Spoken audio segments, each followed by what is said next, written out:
speak of the rapture. Only the Lord God himself can initiate the rapture, and he is lost to us.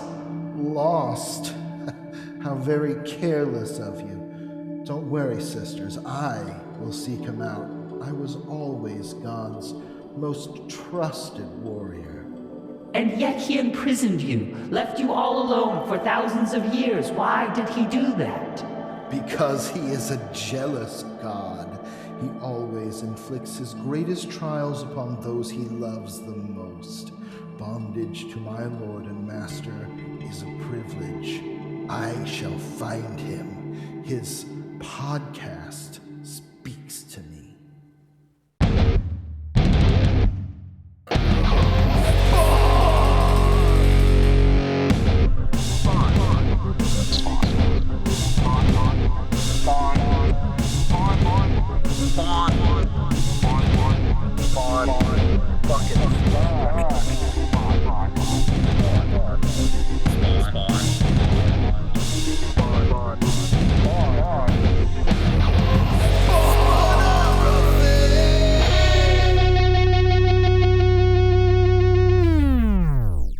Welcome back to another episode of Spawnography. One of your hosts, Pierce Leiden, pronouns they, them, here with, as always, George Marston, pronouns they, them, or she, her. Yeah. Boy, we're oh just boy. talking about these Spawn issues that we're going to get into in a minute. In the meantime, we're recording this on Super Bowl Sunday, and though I haven't watched a second of football, even though the Pats are playing and I'm sure members of my family are glued in, I did watch, of course, the Bad Bunny halftime show. Pretty good. Which was really good. Of course, Bad Bunny is an incredibly charismatic performer. I felt believe that he toned it down a little bit. He did. I mean, in some ways. But set design and everything was really big. And I think it was still incredibly provocative. I feel like NBC is going to be getting hate mail from a lot of conservative men being like, he made my wife feel horny. Vanessa's over at Flying Fox, and she's like, I've seen more dancing tonight during the halftime show than I've ever seen in this bar. I mean, he makes great dance music. Flying Fox, great bar. Absolutely. We've said that before. Yeah. They come up a lot because I spent a lot of time there. But I need to come up and visit again soon. It's been like I got to come down and visit. I know. Both Porque no los dos will figure it out. We need to get together together with Bad Bunny's really I know. an impression, huh? We should get old David, enemy of the pod, David Pepos in on it. We should. Yeah. He's so busy now. He's writing 6 Space Ghosts and he's got a lot going Speed Racers. But we keep talking about it. So anyway, Bad Bunny, really good. And I am sure that I felt like there had to be at least one guy like in that stadium crying in the bathroom, desperately trying to get the Kid Rock thing to load on his phone. I just remember Jelly Roll being like, I'll talk about politics next week. Yeah, that here's a crazy weird 6 degrees in the files of Jelly Roll for me is that Jelly Roll's album was produced by Joe and Robert Ragosta, who were in the band Patent Pending from Long Island, who like I would go see when I was in high school, and like they were like the biggest local band kind of.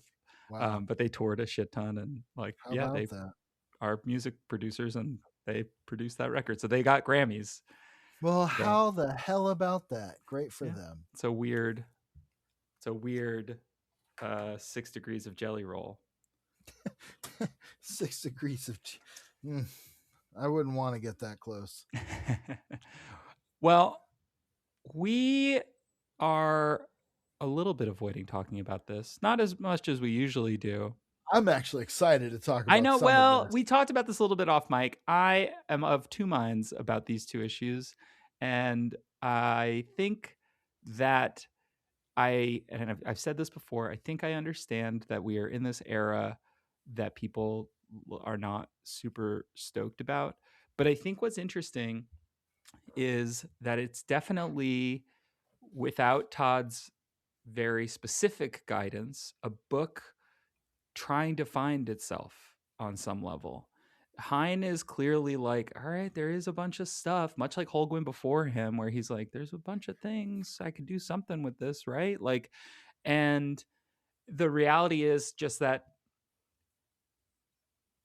on the whole, I think it's less satisfying than Holguin's approach, and Holguin's maybe, and maybe this is not fair because we haven't read enough of David Hine's work at this point, but at the same time, even this many issues through Brian Holguin's run, we had a better understanding, I think, of like his priorities as a writer and his kind of vibe. Whereas with Hine, I see somebody who's putting together a lot of pieces, but it feels like when you're certain that the piece of the puzzle that you have is the one that you're trying to force into the spot that's there, and you end up just being like, I could just cut off one of these little things and then it'll fit, right?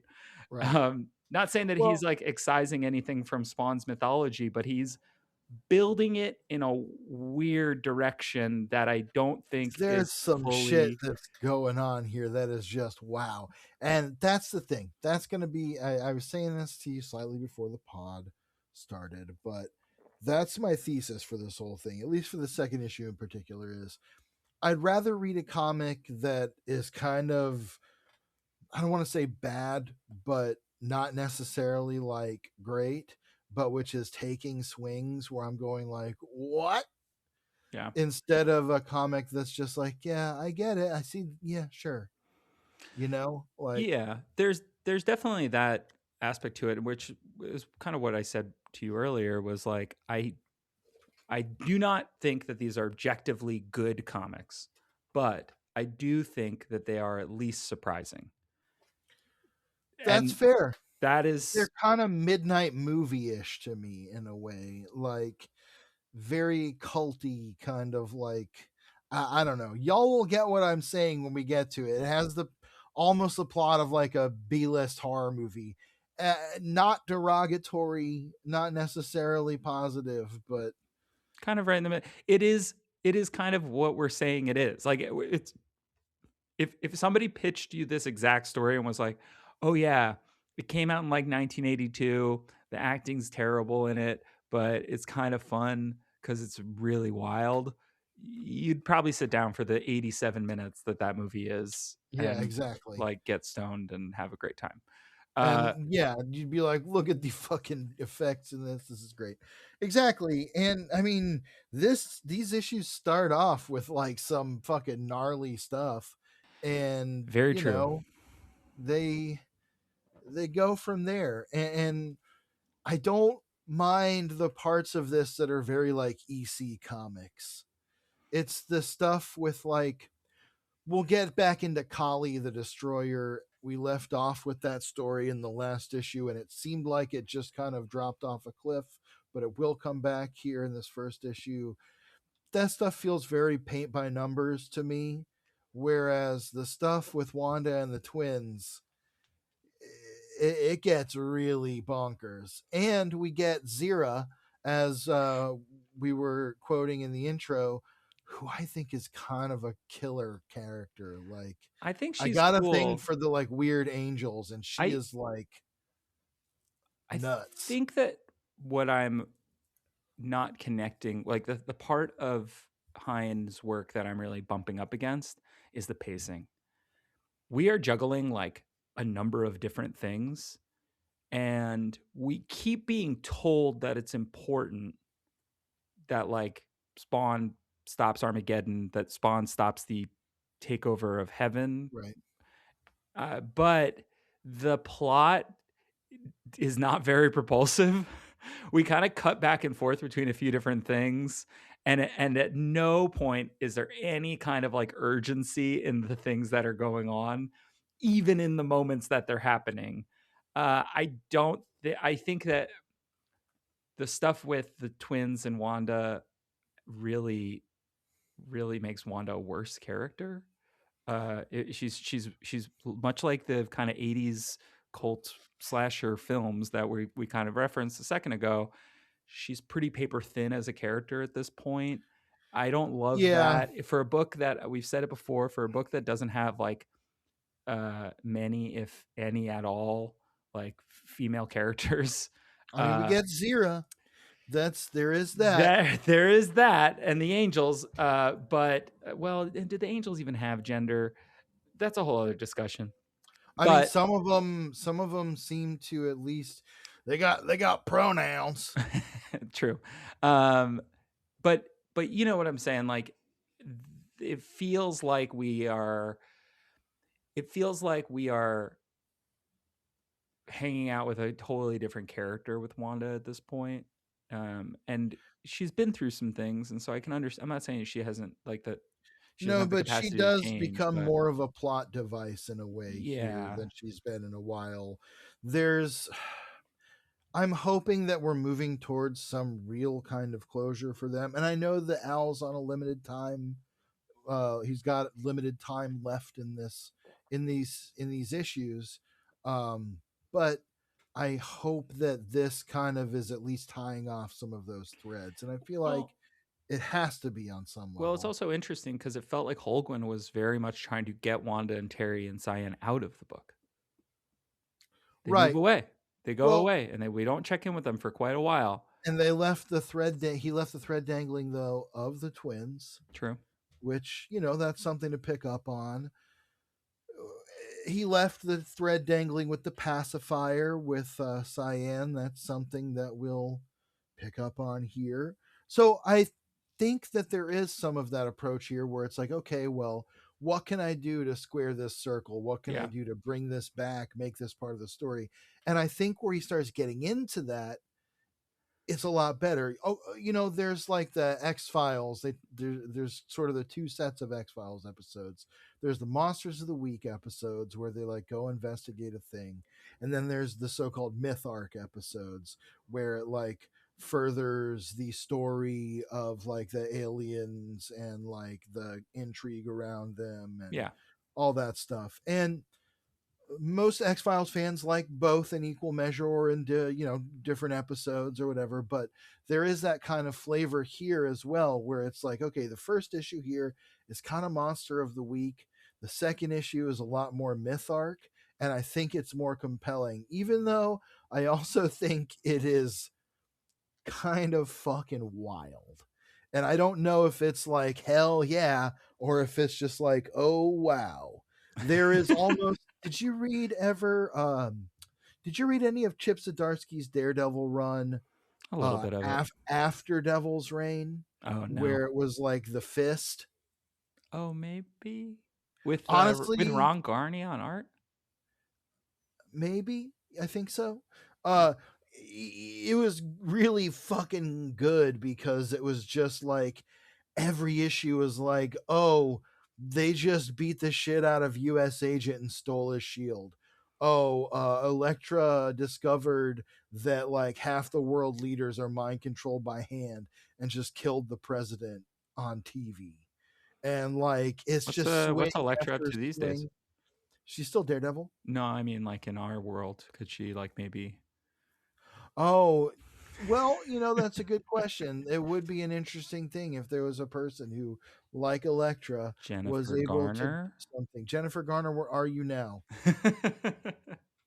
In the words of Phil Collins. But I hear what you're saying. I think that when books are really fun, especially a book like Daredevil, is when like every end of the issue you just like, holy shit, I can't believe what happened.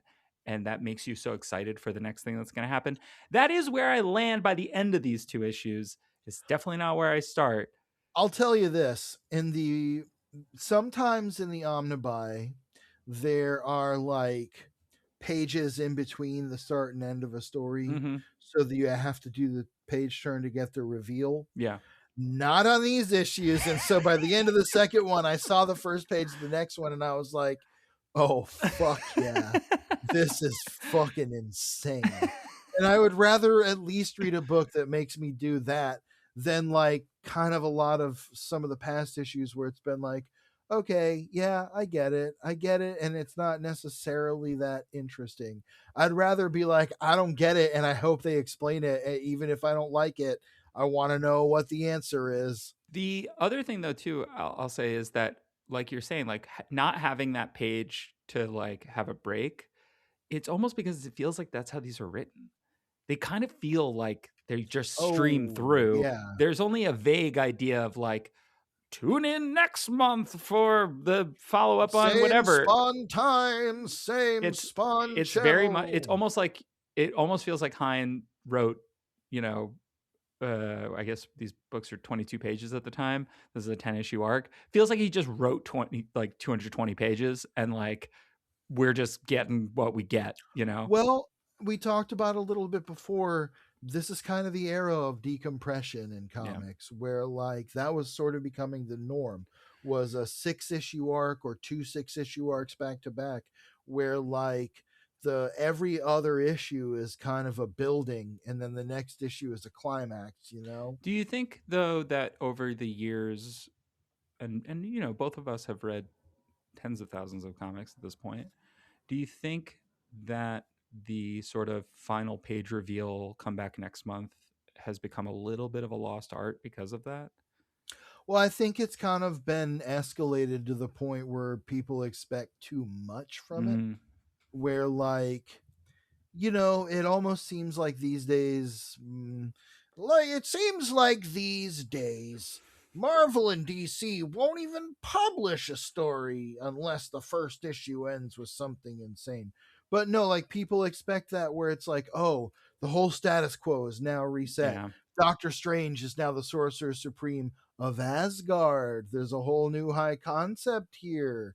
And it's like, okay, that's fine, but people expect that. It's almost like when it got to the point where at the end of an event you just knew someone was going to die, and Mm. you'd be like, okay, is the Silver Surfer going to die this time, and he's going to come back and it's going to be like the new Silver Surfer? Is it going to be Thor's going to die? And I was thinking about this earlier. I think in some ways, and I think you'll agree with this, people have kind of gotten sick of the concept of like, oh, guess what, it's going to be a trilogy. You get to Yeah. invest 11 hours and $90 into seeing this to just get one story. And it's like, I don't think people want that as much Yeah. anymore. I think that's why the latest Avatar movie didn't do quite as well, because it's just like the second of the next three or whatever, the third of the next five, or I don't even fucking know. Uh, and then the same thing happened with 28 Days Later. It wasn't helped by the snowstorms, but like it kind of dropped off hard. And I think it's because it's the middle movie in a story again. And it's kind of like, even if it's a great movie, I think people are just like, can't I just see it? Can't I just read the story?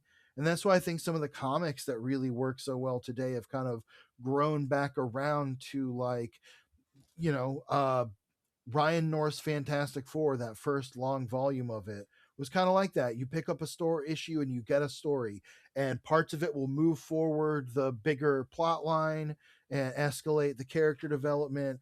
But by the end of it, you've read a story that has a beginning and a middle and an end, and you get to see some shit happen and learn something about the characters. I mean, I think not that's why the Absolute books have been such a like boon for DC, is that people are like, "Oh my god, something that feels new."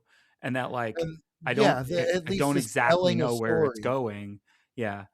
You know, I think also, and we'll see where I'm excited to get 5 years away from this current Ultimate Universe, because the universe is ending in so Yeah, far as it can end, right? yeah, And I think what's going to be interesting is, do we care about it in 5 years? Like, yeah, do people go, wow, what cool stories that I love going back to? Because if they do, then I think that it will signal. I think that if it ultimately is well remembered, no pun intended there, that like it will signal to publishers like, we should have more stories with endings. I think Peach Momoko's like Demon Days is a great example of this, and now her Ultimate X-Men will end, right? So like yeah, the idea that you have great creators making self-contained stories that can still live, right? Those characters and concepts can still exist, but to be able to point to like somebody who's like, oh yeah, back when we always bring up Spider-Man, but back in my day, Spider-Man was married, and it's like, oh, I actually have a story for you then. Like, here's yeah. the You story of might him like this. being 40 and having And 2 you kids. don't have to read the 300 issues You between don't need to read when you anything. last picked it up. You Are can you just pick aware of this up. Spider-Man? Here you go. Yeah, You know? you'll basically get this. Yeah. Well, there's a trend in television towards that right now too, where like I know I've talked about Wonder Man on this show. I I'm gonna think I watch it this mentioned week. you need to. You'll love it. I Even had to. David liked it. Here's the thing: I had to get Disney Plus again for the Oh Muppets. yeah, yeah, So sure. So it's there. Yeah, I mean it's not a long commitment. It's 8 30-minute episodes. right. And again, it just tells a story. I will go ahead and spoil the fact that at no point does it just take a turn to where it's suddenly like, and now there's going to be the last 2 episodes, we're going to cram in a whole superhero. Turns out Trevor fight or Slattery something. was Wonder Man the entire time. Well, we'll find out about that. But honestly, Trevor Slattery, boy, has Ben Kingsley just redeemed that character so hard to become honestly one of the most interesting, especially by the end of Wonder Man, one of the most interesting characters in a long time in the MCU. Here's the thing: I like Iron Man 3. Yeah, I know. We That's don't a need to good relitigate movie. that. This movie or this show pays very good honor to that movie without making me feel like I have to give a shit about it. Wow. Next thing you're gonna say is that you don't think actors deserve rights. Well, we'll talk about that another time. Are they human actors? Anyway. Alleged, I don't know. But then there's also like I can't Kingsley's remember if I working talked with. about it. Yeah, Ben Kingsley. Well, Yahya Abdul-Mateen II, who is wonderful as Simon Williams. Absolutely one of the most accurately neurodivergent characters on TV. Question for you: you think it's a waste to not have him as Blade? No, I don't think he'd be right for Blade. Okay. The way he plays Wonder Man is just so perfect and so it's just really good. It's a great portrayal. Everyone I know who is at least a little bit on this on the spectrum everyone of you know? neurodivergence, yes, is like, oh yeah, that's that thing he just did. That's me. But it's really good. But also, I don't know if I mentioned the Game of Thrones show and Night of the Seven Kingdoms. Vanessa's been watching it. It's really good. Great. It's really good. And you know why it's good? It's because it's just telling a story of these two characters. It's not like, and here's the next part of the kingdom. We're going to spend a whole episode and you're not even going to see this guy. There's none of that. It's just telling a story. To then bring that back to Spawn, do you think some of where people run into being disappointed with this era is a little bit of it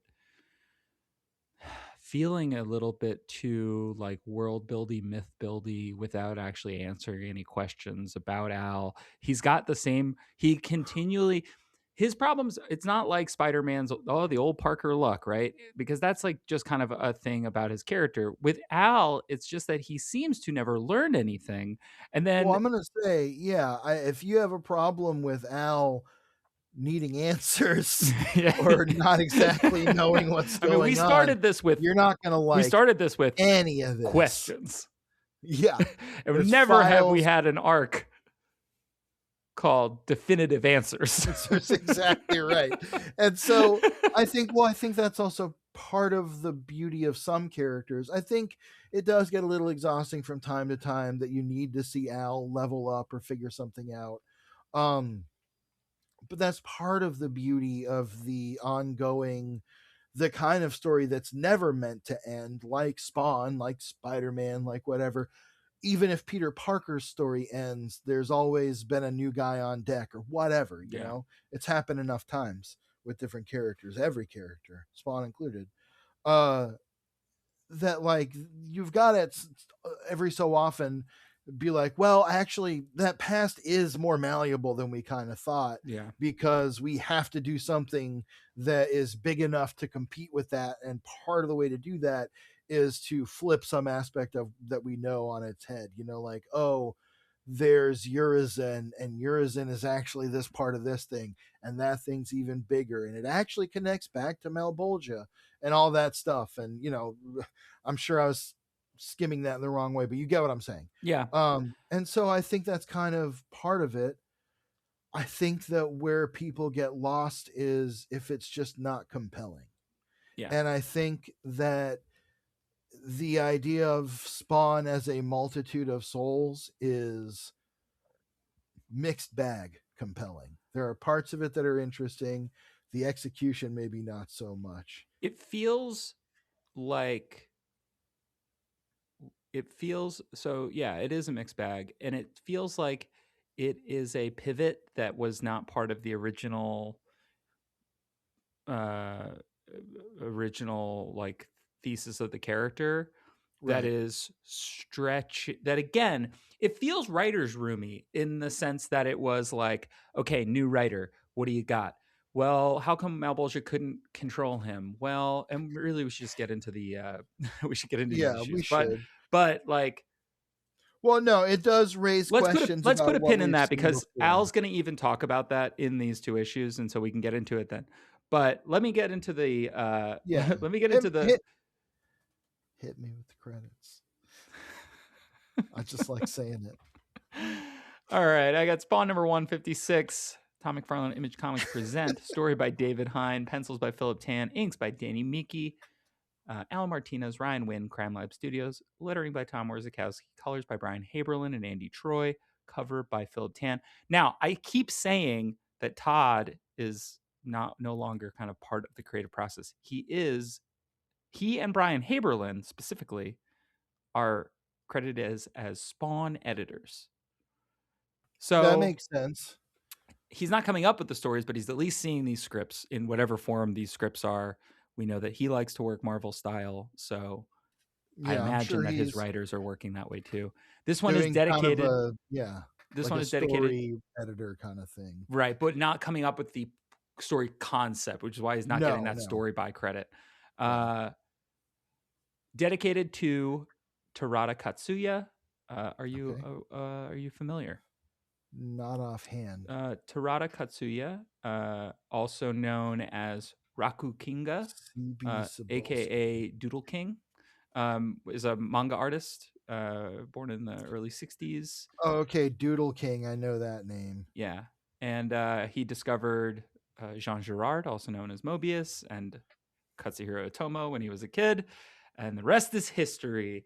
But he, started working for doing illustrations for Nintendo Power, for Link's Yes. Awakening and A Link to the Okay. Past. I do recognize his art. Worked on a Excellent. lot of box art for a lot of video games and stuff. Super good. Yeah. Love it. And his Yes, I manga, absolutely know this guy. manga is called The Monkey King.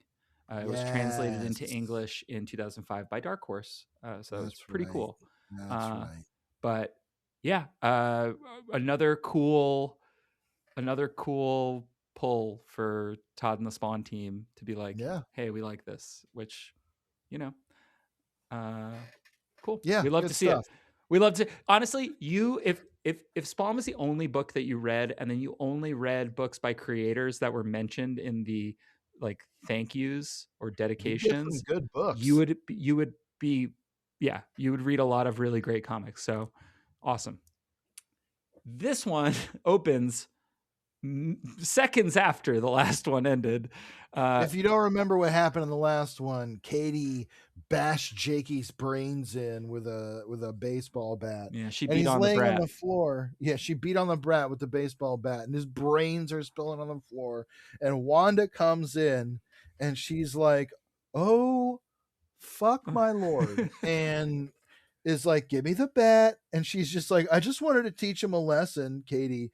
And we get this fucking page. I honestly kind of love the page of Katie holding this like bat dripping blood and Jake's like spilled brains. Like I hate to say I staring at- love this page I of a know. child's brains, but it's a horror comic. If you're here for not this, then I don't know what the fuck to tell you. I could put a light trigger warning here in that these, you kind of already know where these are going if you're reading them, but we are going to talk about these two children being awful to each other and to other people. other people. So a lot of violence and things, but nothing too out of the ordinary, I'd say. Like nothing. If the idea of evil children really sends you, I don't know what to say. Yeah. So But yeah, and then Wanda looming over them, they're all kind of cast in shadow with like the light hanging above. Honestly, it's a great page. I really like the lens flare in it, in fact, in Yeah, this case. I think it works. I think it kind of gives it this weird sort of like, oh my god, all too real kind of quality. And that's what Wanda's feeling. Meanwhile, she freaks out and she goes to call 911. She's like, I need an ambulance. There's been an accident. I think my son is dead. And meanwhile, Katie's like, should I get the carpet cleaner? Wanda's desperately trying to call Terry. Meanwhile, they're in the other room mopping up Jake's brains. Jake included. He's helping with his skull hanging open. His skull just is like fully open. Oh, it's gnarly. They're just mopping up brains like Jules and Vincent Vega in fucking Pulp Fiction. Yeah. And it's Wanda's like horrified. She's like, how the fuck is this possible? My baby's brains. They go to the hospital. Terry finally shows up. And somehow Jake just has a cut on his forehead. And everybody thinks that Wanda's gotten hysterical. Well, wait. They don't go to the hospital. The ambulance comes. Sorry. Okay, you're right. No, I'll go ahead and say it's a weird sequence of panels. The backgrounds are not exactly clear. No. It looks like they are leaving their house. Even though what it is that Terry is pulling up. Right. And then Terry is on like a white background with steps, which looks like part of a hospital to me. 100%. And then there's just a nebulous background behind them, which I know now is the sky, but it's kind of just a haze. And then they're in, I guess, their TV room. Yeah. Looking at the floor, but it all just looks kind of like a hospital sequence that looks like they're looking at an x-ray. Truly. And I'll be honest, I kind of didn't dig deeper than like my interpretation, which also kind of made sense. But you're right. Yeah, they are still in the house. The backgrounds are not very well defined through that sequence, which somehow, whatever. I think you were able to read it easier than I think also though that it is sort of supposed to be commenting a little bit on the otherworldliness of what's going on. Something weird is happening, like what? Yes. Because we can't even trust what Wanda knows to be true as a reader, because we're seeing every angle of this and it still is not making a ton of sense to us. Right. She's in a very like Rosemary's Baby, kind of the Omen sort of position, where she's like, well, these are my children, but what the fuck is happening? Terry's kind of apologizing to the ambulance. The paramedics are saying, I'm going to have to file a report. Your wife has wasted the time of emergency services, which I don't think a paramedic would ever say. No. They would never say that. They would, especially if you thought your child was in danger, they'd be like, wow, you thought your child was in danger. I have friends who are EMSs. They've got a little bit more, I guess this is a cop because she's got handcuffs, but like, right. I don't know that a cop would come to this. I don't know. I guess it depends what Wanda told them. It's a little unclear. Yeah. Either way, they leave and they're in the living room looking at where she bashed in his brains.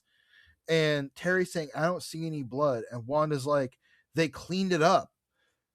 This drawing of Wanda's face she looks like the old baby kids from Akira. There's a lot of unfortunate renderings, and I don't know who to put it at the feet of, because it's either the bevy of inkers just inking things wrong. I don't know if it's the colors trying to figure out some of these light sources in such a weird way that it distorts the faces, or if it's that the pencils themselves were just I almost want to like a bad drawing. I almost want to put it just at the penciler, because it's not even necessarily a bad drawing. It's a bad drawing of Wanda. It doesn't look like Wanda. Right. It's one of those 3/4 angles, so the eyes are a little low on the face. But if you look at the kids, the twins down below, they look like the fucking ventriloquist dummy from Goosebumps. Absolutely. Like, they look diabolical. Wanda, meanwhile, is saying she's going to call Dr. Zabas, who I think we've met before. Yes, we saw her once before. Dr. Zabas.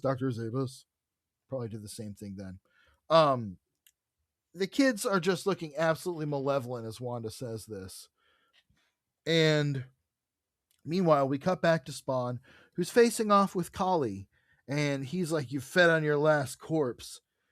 But she is just absolutely destroying him because she is a god. She's a deity. Yeah. We talked about the interpretation of this last episode at length. I will say, I think it's funny how she is kind of breasting boobily through this fight with Spawn. Like, she's very eroticized in Especially a in the way. double page spread, which Yes, is a pretty exactly. cool double page spread. Oh, it's a cool spread, and I don't mind the haze effects here. Yeah, it looks They actually work sick. well because they don't obscure the art too much. Yeah. And she's pulling the souls out of him. And he's saying, "No, these souls are part of me. I need them to save this world from Armageddon." And she's just like, "You want to stop Armageddon?"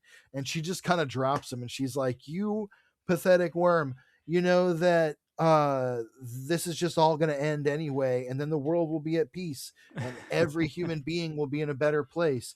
And he's just like, "Well, no, they'll cease to exist. The cycle of death and rebirth will end." And meanwhile, the two souls that were inside of him approach. Their names are Amal Amal. and I do Oh forget the God, other I one's feel name. bad. I'm so bad with the names. Shanti, Amal and Shanti. Yes. We only got the names once in the last issue. Amal and Shanti are these parents who've been carrying this new baby, but they're souls that all live inside Spawn's Yeah. soulscape. And they offer her a sacrifice. They offer her the child, and we learn that they died while Shanti was pregnant. They were forced off a mountain road by a truck accidentally, one lane road, and so the baby died before being born. This to Kali is special because the child exists outside this cycle of death and rebirth. Right. Never And born, never dead, really. they make a deal and give her the child. They're sorrowful, but the Maul tells Shanti, like, "We will see her again. We have eternity." Which, that's a Sure. sweet sentiment for this. And it's kind of a tragic ending. Yeah. I don't hate this. I think the art is getting a lot better throughout. I think the colors are getting a lot better. They work a lot better with like the heavy blacks that are being included throughout the pages. There's like a Mike Deodato thing going on between the inks and the Yeah, pencils in a I way. could see that, and it's not bad. Yeah. When it works, it works. When it's not working, much like with Mike Deodato's work, it's not working. The humans start to look a little rough around the edges, whereas like Spawn and Kali are starting to look better and better. Yeah. This stirs something in Al as he remembers longing to bring a child into the world. He knows how it feels to have that joy snatched away by the cold hand of death, which is not exactly what snatched that joy away. We know that Al Simmons is infertile, so Right. It wasn't that he died is the reason that he didn't have a kid. It's that he couldn't have a kid. Yeah, so Kali kind of admonishes Spawn. She says, "These people are willing to give up a life 1,000 times more precious than yours. The life of an unborn child, a pure soul, untainted by the passions of human existence." She takes the baby and holds it up, and the baby kind of like disappears in a big bright light. And she says, "I accept this sacrifice. I give this child the gift of death so that she may be born again." Which, I like the sentiment there, sure. Like if we're granting that this is part of this story, and obviously it's sort of mythologizing a widely practiced world religion. She says, the courage of and wisdom of Shanti and Amal has saved you. I will spare you, Hellspawn, for now. Learn your lesson well. And the lesson is, that there are ways to solve these things other than fighting to the death, and that she could have just obliterated him if she wanted. And also that Shanti and Amal are extremely unselfish in their want for peace or some resolution, at least. Well, something that's interesting that kind of occurred to me while I was reading these is that we also had the grandfather and granddaughter who were fighting the zombies in Tennessee. they each kind of embody a specific quality. Like they are very much the samurai family. They're very much focused on like honor Honor and and duty, duty, and these people are sort of focused on like peace and inner selflessness. selflessness. Yes, exactly. And so I think it's something that I'll go ahead and give credit that it's absolutely intentional, that these Sure. different beings and creatures inside Spawn represent different things. I mean, you've got Christopher who represents innocence, Hmm. you know, they are all sort of thematically tied. And I think that part of the story is getting interesting, especially because we will learn soon a fact that binds them all together. Yeah. Before that, we visit Dr. Zabus's Who office. has one of the most terrifying, like, smiley face toy things on her It's desk? very clownish to me. It looks like a stress ball with like the printed image on Have it, you ever watched but it's Assassination Classroom? I don't think so. Oh, it looks like Koro Sensei, but Mm. terrifying. And he's a big You yellow know, octopus alien man. it looks like a fucking fiend from Demon or a Chainsaw Man or something Oh, like yeah. that in a way. Fucking Chainsaw Man kicks ass. Anyway, I think that movie is streaming now. Oh, is it? Early recommendation: Do I have Chainsaw to Man: The watch all the Rezark. show to Nah, know? No? I mean you'll get everything you really need to know. There are devils in the world. Some people are half devil. Devils are hunted sometimes Basically by Spawn. other devils. Not that dissimilar in a lot of ways. Truly, actually, if Chainsaw Spawn Spawn. was motivated by touching tits, Chain Spawn then Man. I would read the fuck out of Chainsaw Man Spawn. That would be so sick. Honestly, you should just. It's only one season. It's like 12 episodes. It's fucking great. I know about the little Uh, dog. I like him. Pochita is the best. I got to see that movie in a press screening and I fucking loved it. Let me tell you, that movie is fucking wild visually. Like the last chunk of that movie, it's also just an absolutely fucking devastating like teen romance movie. Highly recommend it. It is a great film. Anyway, it looks, yes, this creepy, clearly meant to know that this is creepy because of the way we like sort of zoom in on the Yeah. perspective. Well, and also too, again, Hine's story to this point is like everything is wrong. And the psychiatrist says like, "Oh, I had a good chat with the twins, and frankly, I don't see a problem." And that sets Wanda off. She's like, "You don't see a problem? I'll tell you the problem." Katie beat her brother with a baseball bat. She beat him until she smashed his skull in. Terry is he doesn't know what to do with himself. It's I kind think of that this is patronizing. I think that this is like interesting family drama, kind of, at least. I just wish it wasn't at the. I wish we weren't sacrificing Wanda being an actual character. She's just crazy.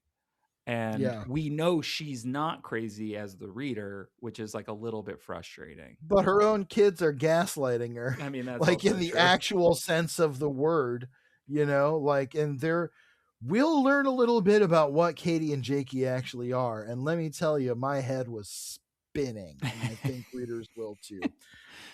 Dr. Zabus is like, yeah, the twins admitted they had a tussle and Jake banged his head, but Wanda's freaking out. Now, I'll go ahead and draw attention. The bottom three panels where we see Wanda getting more progressively angry, her face looks really consistent there.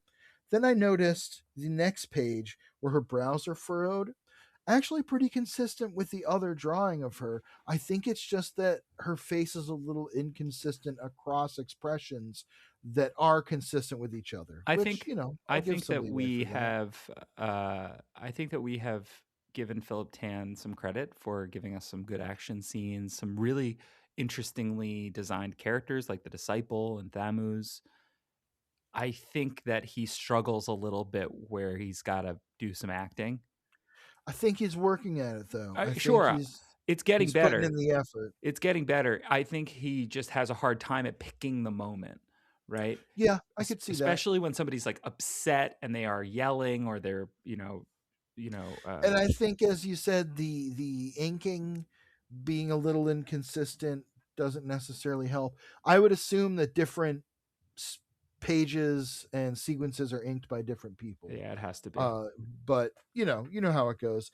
Meanwhile, Wanda is freaking out and she's saying, this has been going on for years, mostly little things, but when you put them together, even just after their first birthday. And Terry goes, not that. And she goes, yes, Terry, that. And we see this sort of memory of the twins as little kids looking as evil as ever, like demonic babies, sitting in front of the fridge with those, everybody knows at least of a certain age, The the magnets, the plastic letter magnets. letter magnets that are different colors, spelling out "kill mommy." And the doctor's like, they were how old? 12 months. And it's interesting. You can see the little pop up smiley face thing kind of on her shoulder. She really seems like connected maybe the clown to me. And I don't know if it'll come to that, but Dr. Zabis feels like her name's not fucking Dr. Rosemary Niceness. It's True. Dr. Zabis. That's like a Captain America villain. And I do want to point out there's this drawing of Wanda leaning over the table of the same panel, getting Dr. Zabis's face, and she is straight up presenting. Like that is like a fucking it looks like it was drawn from a specific sort of reference. Let's put it that way. Fair. Certain type of hotel documentary, as they're sometimes called. Anyway, Wanda's like, I won't calm down. How am I supposed to love them when I'm not even sure they're ours? Dum dum dum. Dr. Zabis tells Terry, maybe I shouldn't say this off the record, but you should keep an eye around Wanda when she's with the twins. Yeah. Which meanwhile is go ahead. Sad. It is. And again, it's this it seems like a conspiracy to gaslight Wanda. I use that buzzword. That's become one of those TikTok buzzwords where it's like, my brother's gaslighting me from letting me play Xbox or whatever. And it's like lost all meaning. We shouldn't have taught anyone therapy speak. But no, that is exactly what's happening. She's saying that this is happening, and there's everybody saying no, it's not, which is the definition of gaslighting. Yes. Yeah, we're gonna cut to Spawn though. He's gonna sneak up on Sam. He just teleports in. Yeah. Hello, Sam. He's come a long way from the days when teleporting made him vomit his plasms. I agree. And he's asking about Hiroshi and Kumiko, the samurai, and his granddaughter. And and Sam says, hey, pretty good. Joshua Creek is a zombie-free zone. And come inside. Twitch has got some info for you. Yeah, he says they don't look happy about it. They're like, welcome back, Simmons-san. Okay. Twitch asks if he beat Kali, and he says, beat her? She could have crushed me like a cockroach. And then he calls Twitch Max, which I guess is sort of like a thing between them in particular, where since he met his son and everything, he just calls him Max. I don't hate it. He says, I need to know what I've become. I have to learn how to use the forces inside me, or we can all kiss our asses goodbye. And Twitch is like, well, I've been looking into the deaths of these people, and I think I figured something out. I think I do know what's happening to you, Al. Meanwhile, we cut back to Wanda. Terry's confronting her, saying, what'd you mean about the kids not being mine? And she says, ours. I know I gave birth to them. I know how insane this sounds. She says, trust me, Terry. And he says, I'm trying, Wanda. I'm trying. This whole scene actually feels like, or this interaction, this feels like a time for Granny Blake. We need Granny Blake to come in here and talk some sense into her, or be like, no, I totally know this happened to a friend of mine once. That kind of thing. I could see something in the twins, but I didn't want to believe it. She has that kind of sense. Yeah. I know that's kind of like, it's arguably a little problematic. A little bit of a stereotype, but I've always said I was one of those kids who had a granny everywhere I lived. Every apartment, every neighborhood, I had another granny. I love old ladies, and so I love Grandma Blake. But yeah, the kids are like, let's find something to do. I know her dad keeps something interesting. In Cyan's room, she goes to play with her rat, gerbil, or hamster, guinea pig. We got there. I don't like want this. to talk about this, but I have rodent blindness. Fair. She goes to I think it's getting worse. she goes to see Nibbles, and he has a bunch of pins stuck in him, and she starts We crying. know the twins were torturing Yeah, we're him, torturing him. terrible, terrible stuff. She immediately knows. She goes, "Mom, Dad, look what," and they cut her off. They say, "Come on in, sis. We're all ready for you." And Jakey has a knife at her throat while Katie is standing over Wanda, who is tied up on the bed with a fucking giant gun to her face.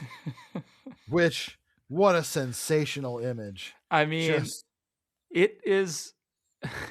This is kind of what I mean. Like, this is a bad comic, but like, I guess I have to find out what happens next. Yeah. This also is rendered insanely. Oh yeah, their faces get more and more maniacal every time we see them. Yeah. And but yeah, Cyan says, "What are you doing? You're gonna get in so much trouble." And Katie says, "No, we won't. Everybody knows mommy's crazy. Gonna be all over the news. Crazy lady kills her husband and 10-year-old daughter, then blows her brains out." We also know now that Cyan is indeed 10 years old. Yeah. So it is 2002 in the world of the comic. Yep. Ish. So let's go ahead and get into Spawn number 157. Alrighty. Tom McFarlane and Image Comics present Spawn number 157. None of these issues technically have a name. This like arc doesn't have a name. Based on the Spawn reading order by Blake Whitlow, we're just calling it Armageddon because they keep saying that word a lot. Story by oh, you know what? All the credits are exactly the same. And this one's dedicated to the memory of Alex Toth. So, Oh wow, legend okay. Hey, you know what? of comics and animation. Created Space Ghost, designed him anyway. Space Ghost, another great comic, another great superhero comic where you get a story every issue, written again by enemy of the pod David Pepos, who has thus far refused all of our invitations for anything ever. Never wants to be on the show. No, I think he's intimidated by it. We haven't really asked him in a long time. We ask him every week, and he says no every single time. Yeah, he always says, "Stop texting me, guys. I don't know you that well." Yeah. But, you know, one day we'll wear him down. We open with this page that is like, it is a very Todd-esque monologue. It is just presented in a very un-Todd-esque fashion because usually we don't get an illustration that the words can wrap around. It's usually like an illustration and then blocks and blocks of text. But it's all about angels and how they come in many forms, messengers of God, beings of pure light who dwell in the celestial court, guardian angels, fallen angels. And then we get back to the forgotten. Old ladies who live in the subway. And they too were cast out, forced to dwell in the darkness between worlds till they were freed from their covenant by Spawn.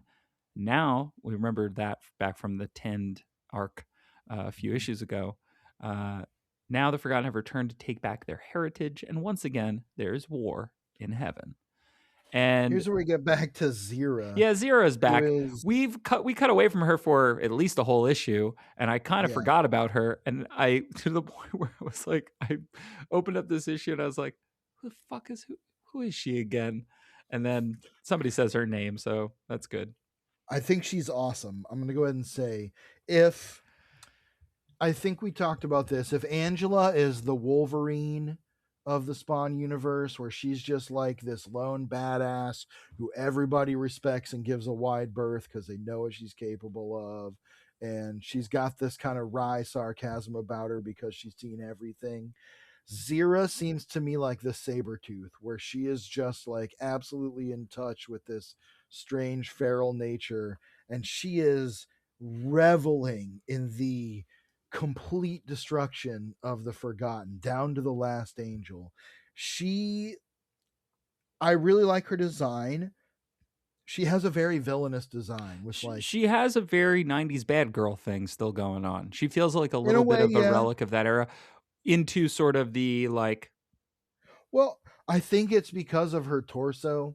Her chest armor kind of again leaves them titty hanging out, but feels like a Michael Golden or Kaluta. Yeah, well, she's also got that green and purple color scheme with the scales, very villainous.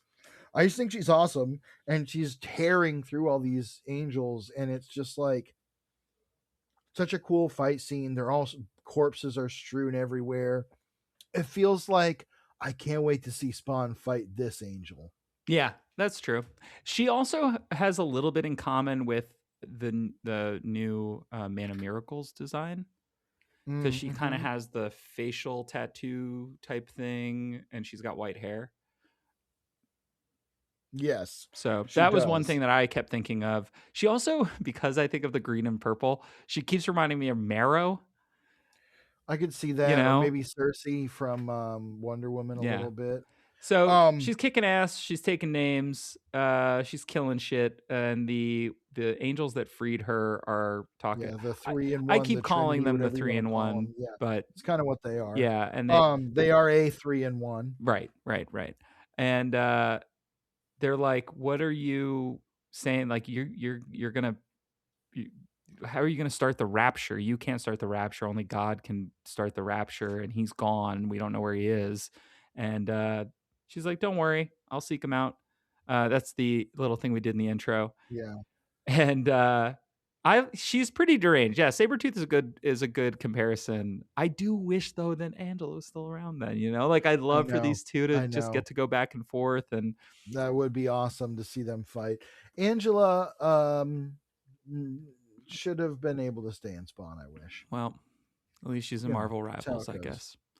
That's true. It's crazy to me actually that in 2026, Angela has more fans than she's ever had, Probably so, yeah. and arguably Um, more fans than Spawn currently has. maybe so. Yeah. So anyway, Yeah, I do like this inking on these pages. It's a very Alan Davis kind of look to the inks, especially this panel of Zero at the bottom saying, "Don't worry, sisters, I'll seek him out." That's got a very Alan Davisy kind of quality in the posing and the it's inking. I like it. it's hard because I there's just some stuff that I feel like Philip Tan's not good at, and drawing children is, like many artists, one of them. And Mhm. they really put him through the ringer in the last issue with having to draw those kids so much that when he Yeah, gets to just draw like superhero shit, you're like, yeah, all right, cool. Like even the cool. panel Yeah, of Zero holding up that angel with like the sun in the background a it's few pretty panels good. before. Yeah, fucking rules. It looks awesome. Looks awesome. Oh, there's a little like I love that there's a little she's Jay down there Lee in here yelling. too. Yeah, I can see You that. know? I love her down there yelling, "Look upon the might of Zira and Yeah, despair." awesome panel. Awesome panel. So, meanwhile, uh, we see that Kali is watching what's happening with Zira. I knew there was a connection between them. Maybe there's a little bit of something Mostly that here. their breasts are both breasting boobily. Well, and there's another sort of thing going on as Kali herself says appearances are not to be trusted. Things are rarely what they seem. Oh yeah, she says, "I fear you will indeed discover your Lord and Master, but you may be disappointed with what you find. Appearances are not to be trusted. Things are rarely what they seem." And as she's saying this, she transforms into none other than the Man of Miracles. Dum dum And dum. yep, we see some of the different players and the bubbles here. We've got, I guess that's Al in the bottom, I think and it's Al at the bottom. We see the disciple, the disciple. Famus, Yep, Bobby and uh, Bootsy, yep, Bobby and and then the Bootsy. 3-in-1. Which, if we get Bobby and Bootsy back, I'd be so happy. I love those Me guys. too. I miss them.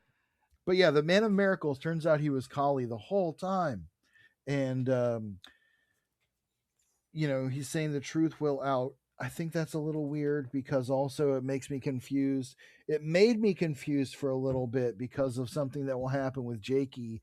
Because if you remember the last issue, they were talking about how it was something he was responsible for was summoning Kali. Mm-hmm. And so there's now connected to the Man of Miracles who showed Spawn to Kali before being like, "Well, can't go any further. I won't. I'll see you after." I think that again, there's a lot of like retroactive continuity going on with Man of Miracles because the original plan They're for him trying to do shouldn't happen, something with him. and I think it's meant to throw us off. So Yeah. in his little orb, Yeah. he sees Twitch and Spawn talking, And we cut to their conversation. The funniest thing about Christopher is that he just is in every panel with Spawn. He doesn't always talk, but there's just He's just like a he's just tiny kid Spawn. Spawn. There's just a tiny Spawn next to normal size Spawn. It's very funny. It Um, makes me laugh every time because also sometimes I do feel like he gets forgotten. So Spawn, Twitch explains to Spawn, we're back with Twitch and Spawn and the others, that all of the souls inside him, at least the ones they've met so far, all died on the same day he died. Yeah. And that seems to be the connection. And Al's like, so I was right. All the souls have been with me from the beginning. He explains to Kumiko and Hiroshi. He does his origin again, which He does his fine. origin. We get a glimpse at Malbolgia that we haven't seen in a while. He's named again as the Lord of the Eighth Hell. Yep. And so Twitch says, about 6,000 individuals would have died during that hour. But he also says 140,000 people die each day. And that just makes me think of Don't Fear the Reaper. 140,000 people every day. Another 140,000 every day. Hey, careful. We're going to get taken down for copyright. Legally distinct. I looked up how many people die in a day average worldwide. 30 billion. And it says If you count sperm. 150,000 to 170,000. So what I said was good. Yeah. So cut it. Don't cut it. Triple it. Quadruple it. Turn it into a bass boost it. So yeah, apparently 6,000 people are inside Spawn, and as he kind of scans over this list of names, he hears the people whispering for them, and he's realizing this is why Malbolgia could never control me. He was trying to control Al Simmons. He didn't realize I was so much more. This is also where we get our first out on some of the memories that Al has had. One such being that he hit Wanda. Right. That one really being the worst one, but Twitch says it There's explains some why your stuff. Memories are so confused and why your behavior, is so erratic. So what? Is what Spawn says. Yeah. And Sam says, why you behave like an asshole, which I think is funny. But yeah, I think it's interesting because it does start to tie up a little bit of like, okay, that can make sense. That can plug a lot of holes. Mm-hmm. That can also be why Spawn has had a hard time kind of figuring out who he is himself, because he's not just the one person in there. It's something to do with this magic. And Spawn is kind of realizing the Man of Miracles has to be responsible for this somehow.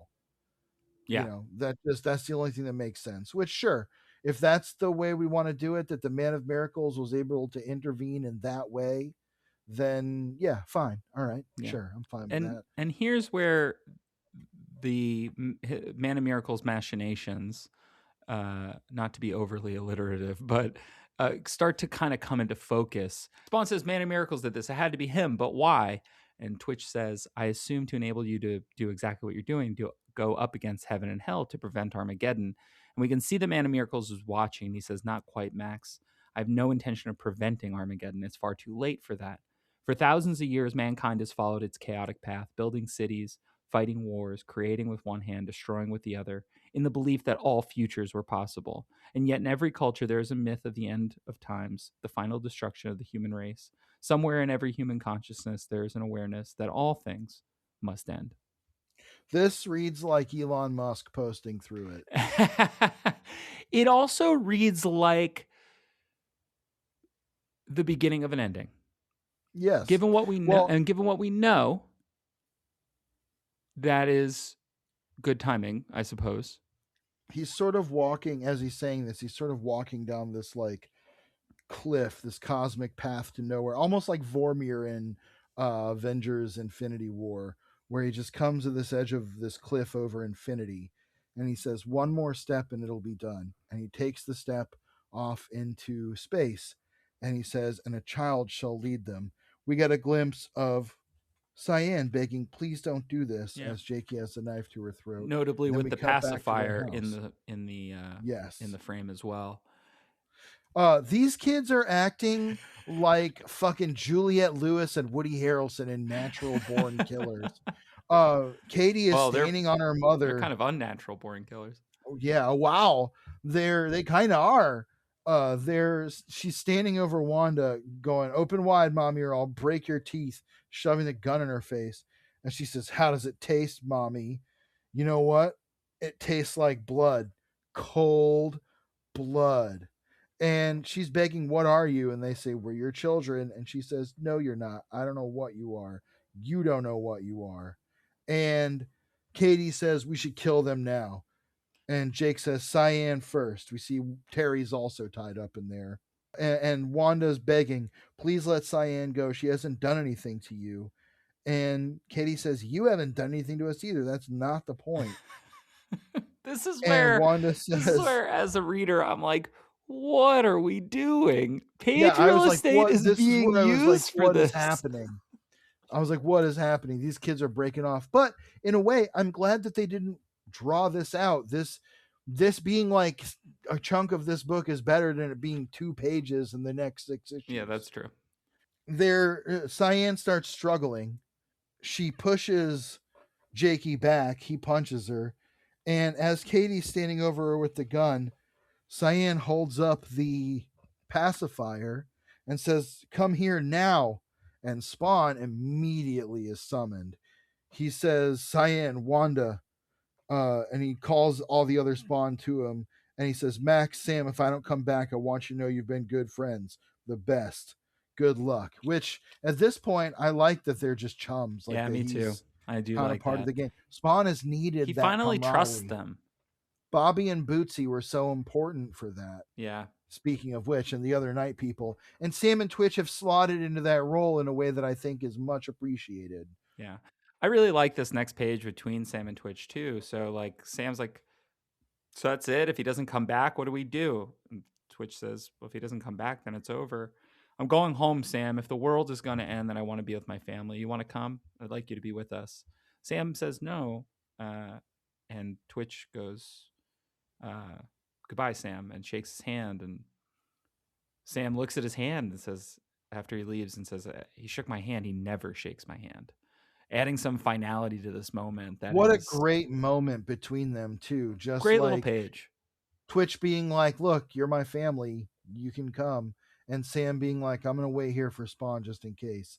Like living in that solitary moment for himself. It also they've come such a long way as characters from when like Sam was farting out sandwiches. But also too, it really maintains something that Todd has said about the characters from the get-go, which is that they are very good at their jobs.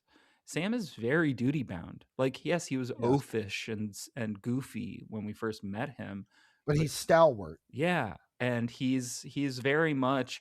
They have a very like Sam and Frodo relationship in a way, you know. That Sam is just always going to be there to do the thing that needs to get done as much as he can. Yeah. And he feels extremely powerless in this moment, but he is still like, well, I'm going to wait here just in case. Because yeah, he'll needle Twitch about leaving if it turns out that he should have stayed, right? But he's not going to say that to Twitch right now because he understands why Twitch has to leave. And like, yeah, we're reading between the lines a little bit here, and probably, but I have to imagine that this intention was there within the script because it is bringing this analysis out of us. And Sam is also, I think it's totally valid. He seems exactly like the kind of character that would be like, actually, I want to experience this moment for myself. Yeah. You know, he lives his life mostly alone. I get why he's like, no, I need this solitude. And I think it's good writing. I really like that part. So here's where things get even fucking wackier. And I gotta say, I was just like, what? Spawn shows up, of course, because he's summoned by Cyan. I like that Cyan's energy to summon Spawn is cyan. Yeah, it's cool. And like the color, anyway. Mm-hmm. Spawn says, Wanda, and she says, thank God you have to stop them. They're going to kill Cyan. And he says, but these are your children. They're hardly more than babies. And she says, trust me, they're not my children. You have to kill them. And Terry is he's like, also not on board with this plan. We get a panel he's of like, him struggling. yeah. And so Spawn says, I guess by now I should know, never trust a miracle. Because he's kind of saying, you know, Wanda seemed so happy when I saw her after the twins were born. Granny Blake called them a miracle. That was back before they left, when the last time Al was like, I want you to be alone. Yeah. I don't need to be here with you. And he says, get away from her. And they say, you better do what we say, unless you're faster than a speeding bullet. And he thinks to himself, faster than a speeding bullet? No contest. And we get the most insane panel of Spawn of like the last 12 issues. Of Spawn running them through with his chains, these two fucking toddlers. Cyan runs to him and says, thank you. Terry is freaking out. He says, you murdering bastard. And Wanda's trying to comfort him, and he says, this is your fault. You and your crazy ideas. Don't tell me my children aren't human.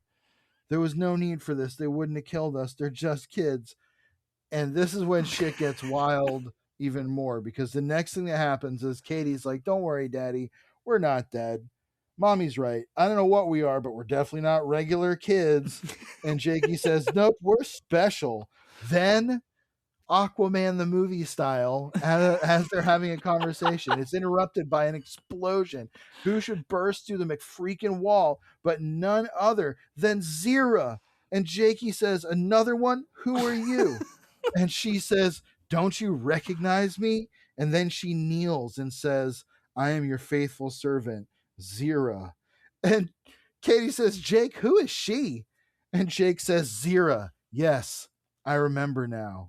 And my name isn't Jake. And he rises into the air in golden light. And when I tell you, reader, that I saw the first page of the next issue and I shrieked, I was like, this comic's getting good. This is what I want to read. I would rather read this than him having these weird moments with like sad people. This is crazy. I can't wait. All right. So this is it's completely bonkers. But I do think that I think part of the thing that people bounce off of with this era is that like it's not that cool. Like, do you know what I mean? Like, it's insane to see the visual of Spawn running two children through with his chains, but it's not cool, because if you pull that panel out of context and you're like, hey, friend who's never read Spawn, check this cool shit out that came out this month, they'd be like, what's wrong with you? Yeah. And I understand that we're about to get a big reveal that's going to happen, you know, within the next couple of issues, which feels insane, and is pretty clear, I think, from the context of Zira being like, I'm gonna go find God, right? And I'm your faithful servant. All right, God. What? Sure. Okay. Well, we'll find out more, because it previously seemed like Mammon was their parent because he was there. Well, it's a whole thing. That is still somewhat the case. We'll find out. We'll find out next week on Spawnography. Same Spawn time, same Spawn channel. Same Spawnography. I have thought about spinning off the Ography brand. Yeah, we've talked about a couple of those, but it seems like a lot of work, and this one's already a lot of work. Yeah, we already read a lot of Spawn. Yeah. So I mean, final thoughts here for me. I think the art's pretty choppy in that first issue. I think it gets a lot better in the second issue. I think that Sam and Twitch moment is really sweet and really, really, really good. That scene alone in this issue is kind of worth the price of admission for me. Yeah. And I'll always use this as a bit of a litmus test. If I was reading this month to month, boy, this one's it's towards the bottom of the reading pile. But this issue probably gets it closer to the top. Yeah, I would be waiting to pick up the next one. Like, okay, now I need to see what the fuck is happening here. Even if it's to be like, even if it's a fiasco, it's going to be a spectacle. Right. It does. It's interesting. Like, I don't know. Okay, so I guess this really sums up my feelings in a lot of ways. Is I don't know what I want from Spawn right now. I don't know what I Fair. want from the book, and I think earlier I wanted answers, and now especially that we've delved into a bit of Sam and Twitch, that we've delved into a bit of Hellspawn or all of Hellspawn, that we've seen what can be done in the world of these characters. Yeah. It does feel like going back to the main Spawn title feels a little unmoored and rudderless, and the direction Well, is a little unclear. another thing to remember also about the way we're reading this versus how others might have been reading it at the time, Spawn was not the only Spawn book at this point. You had Hellspawn running concurrently for a period. You had Sam and Twitch and Sam and Twitch case files running concurrently. So people were able to get stories in the world of Spawn that weren't quite this, where it's the continuity of the main title. I think having those as multiple kind of complementary stories all running at once makes a bigger picture that maybe is a little more interesting than just Spawn, where you're like, okay, when are we going to get to the next thing? Because right now it's clear we're getting to another thing. Yeah, I wonder though if I was reading month to month, if the main Spawn title, because at this point Hellspawn would have been over. Yeah. But I wonder if I would have seen the main Spawn title in an even harsher light than I do the way that we cover it.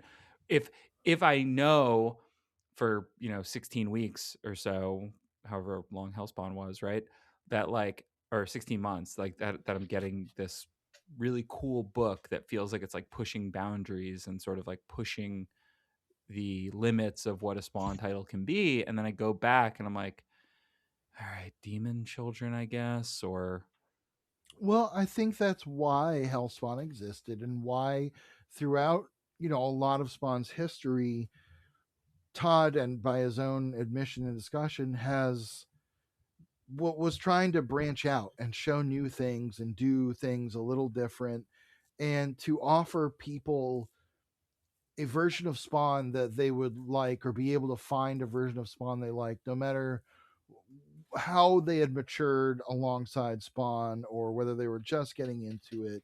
So I think things like Sam and Twitch, and there are a lot of other Spawn side comics and stuff throughout the years. yeah, I think part of the ground that Todd wants to cover is, well, if this person's going to be not into this title anymore, I want to give them a Spawn that they will read, because then I'll at least keep them as readers. yeah, And I think that's valid.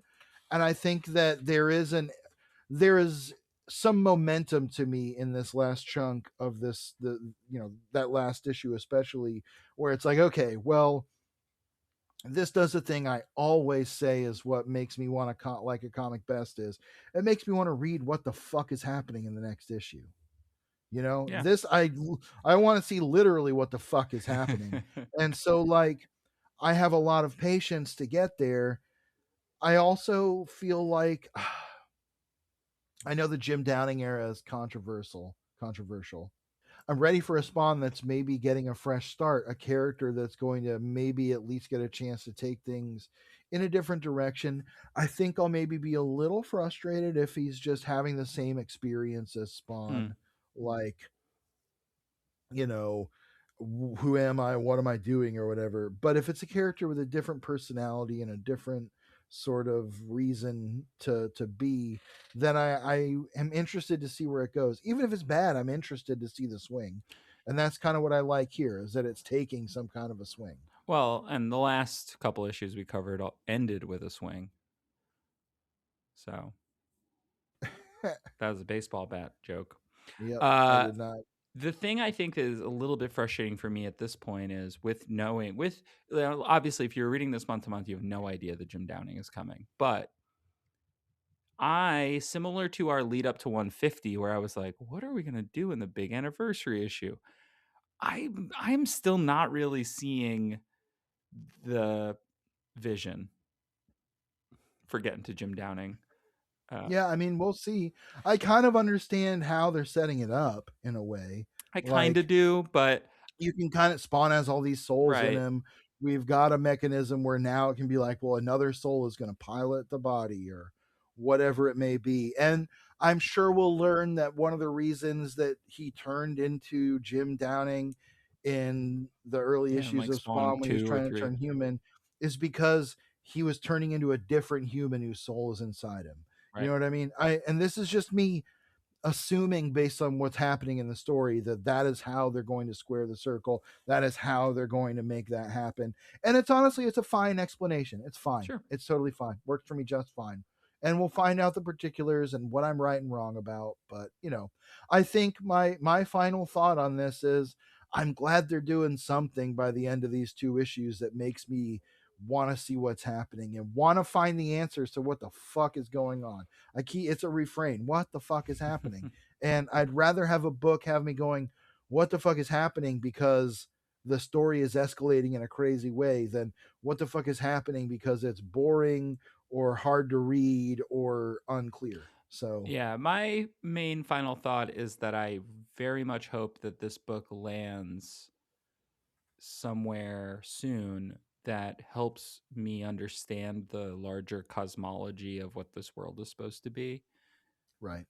I think that both of us have had a lot of fun when we're like learning about the levels of hell, learning about the green world, learning about heaven is very elusive at this point because the angels change every month depending on lawsuits or whatever. But like, Well, there's something to that, I think, and we'll talk about that another time. But I don't. I think at this point that's become baked in, and I think we've talked about the balance of heaven and hell and how they're portrayed and everything. We'll get into that, I'm sure, yeah, as it's going this to become goes more and on. more a part of the story. But especially as Mammon, who we have not seen now in a few issues, will become more central to. I mean, this is like a 10-issue arc, essentially. We're 4 Right. issues in. I mean, our Rising action kind of just finished, right? So we've got climactic stuff coming. Right. So, Yeah. we'll see what happens. But overall, I mean, I also like, I wish I wasn't so hot and cold on Philip Tan, but when he gets to draw superhero stuff, I'm pretty in. And Yeah, and I'm giving him some room to kind of get it together. Like it's only really been a few issues for him. yeah, As we know, artists will almost always get better the more they work on a character. yeah, absolutely.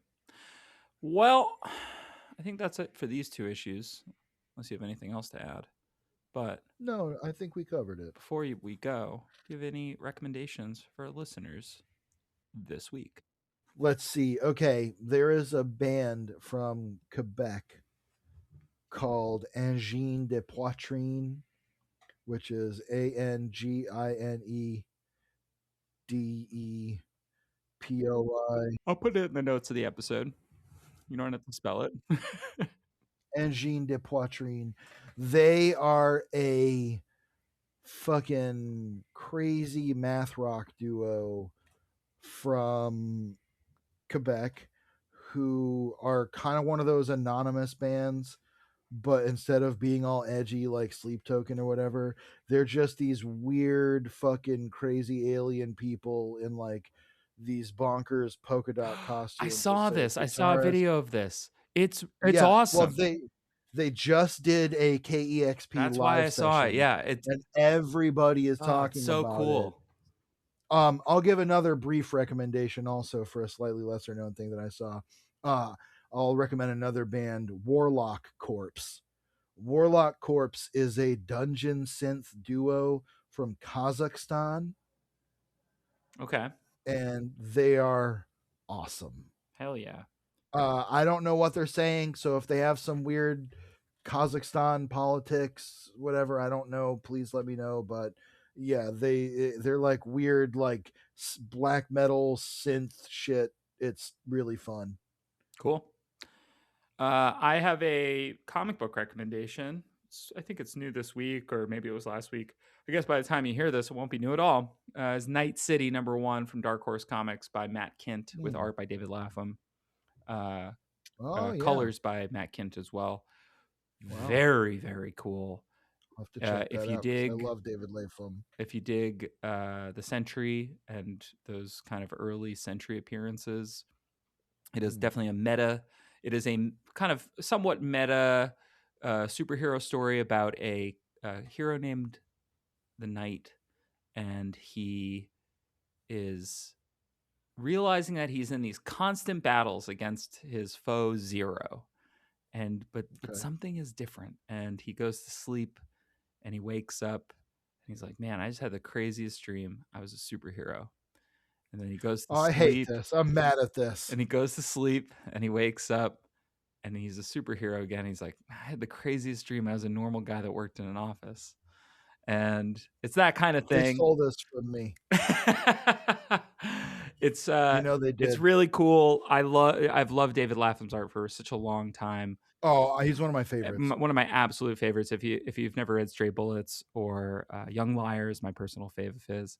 Yeah, Young Liars, great.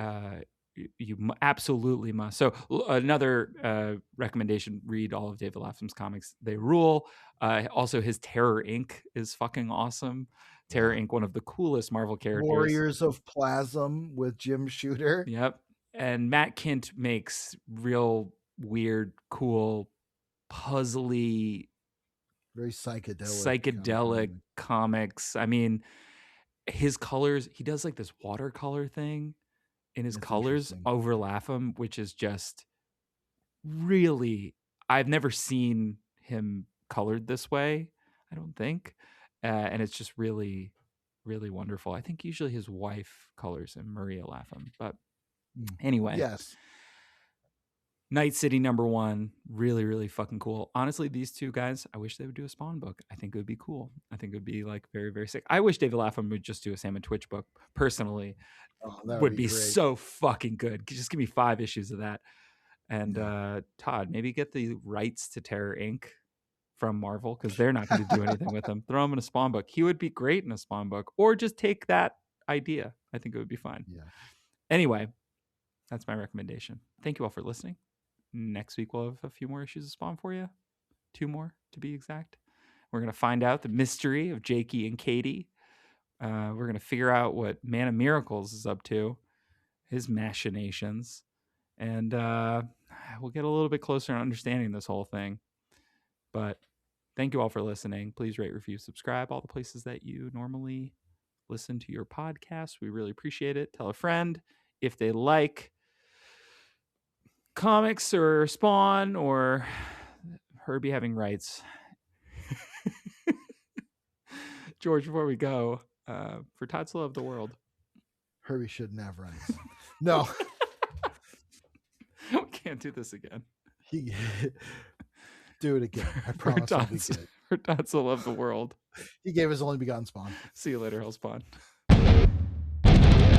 Spawnography!